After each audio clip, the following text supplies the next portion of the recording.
Hello and welcome to new coin reference tutorial. In today's video we are going to be talking about the Sora card, what it is and how to apply for it. Let's jump right in. The Sora card is the all-in-one solution with crypto self-custody, inspired by neobanking with access to DeFi and interoperability with all crypto directly connected to fiat.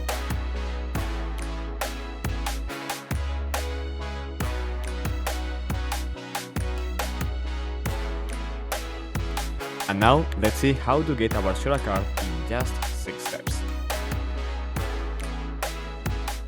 First of all, we are going to polkaswap.io or to the Sora wallet and select the Sora. Now, you will specify your phone number to verify your identity through a message.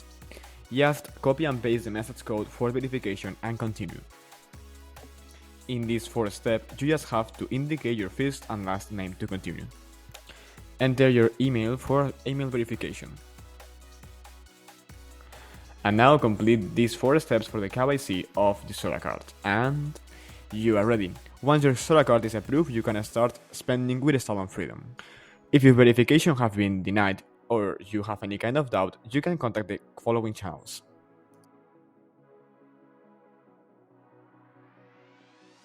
We hope you like it and see you soon in another tutorial.